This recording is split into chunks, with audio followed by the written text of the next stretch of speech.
ఆంధ్రప్రదేశ్లో పేద కుటుంబాలకి ఆర్థిక భారం తగ్గించేందుకు కూటమి ప్రభుత్వం దీపం 2.0 పథకాన్ని అత్యంత ప్రతిష్టాత్మకంగా అమలు చేస్తుంది. పెరుగుతున్న వంట గ్యాస్ ధరల నియంత్రణ నుంచి సామాన్యులకి ఉపశమనం కలిగించే లక్ష్యంతో ప్రారంభించిన ఈ పథకం ద్వారా అర్హులైన లబ్ధిదారులకి ఏడాదికి 3 గ్యాస్ సిలిండర్లు ఉచితంగా ప్రభుత్వం అందిస్తుంది. గ్యాస్ బుక్ చేసుకొని డెలివరీ పొందిన 48 గంటల్లోనే సబ్సిడీ మొత్తం నేరుగా లబ్ధిదారుల బ్యాంక్ ఖాతాల్లో జమ అవుతుంది. అర్హతలు కావాల్సిన పత్రాలు ఇప్పుడు ఒకసారి చూద్దాం. ఈ పథకానికి దరఖాస్తు చేసుకునేవారు తప్పనిసరిగా ఆంధ్రప్రదేశ్ నివాసి అయి ఉండి తెల్ల రేషన్ కార్డు కలిగి ఉండాలి. 18 ఏళ్ళు నిండి ఉండాలి.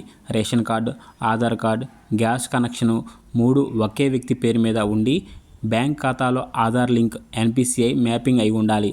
దరఖాస్తు కోసం ఆధార్, రేషన్ కార్డు, బ్యాంక్ ఖాతా వివరాలు, ఆదాయ ధృవీకరణ పత్రం, పాస్పోర్ట్ సైజ్ ఫోటోలు అవసరమవుతాయి. సమీప గ్రామ వార్డు సచివాలయం లేదా మండల పరిషత్ కార్యాలయంలో దరఖాస్తు ఫారం పూర్తి చేసి వీటిని సమర్పించవచ్చు. ఒకవేళ సబ్సిడీ జమ కాకపోతే ఏం చేయాలి? ఒకవేళ సిలిండర్ డెలివరీ అయిన తర్వాత కూడా బ్యాంక్లో డబ్బులు జమ కాకపోతే ముందుగా సంబంధిత గ్యాస్ ఏజెన్సీ సంప్రదించి ఈకేవైసీ ప్రక్రియ పూర్తి చేయాలి. అలాగే బ్యాంక్ ఖాతాకి NPCI మ్యాపింగ్ సరిగ్గా ఉందో లేదో సరిచూసుకోవాలి. ఈ ప్రక్రియలన్నీ పూర్తయినప్పటికీ ఇంకా సమస్య కొనసాగుతుంటే టోల్ ఫ్రీ నెంబర్ 1967ని సంప్రదించి ఫిర్యాదు చేయవచ్చు. ఇలాంటి మరిన్ని అప్డేట్స్ కోసం ఇప్పుడే మన ఛానల్ని సబ్స్క్రైబ్ చేసుకోండి.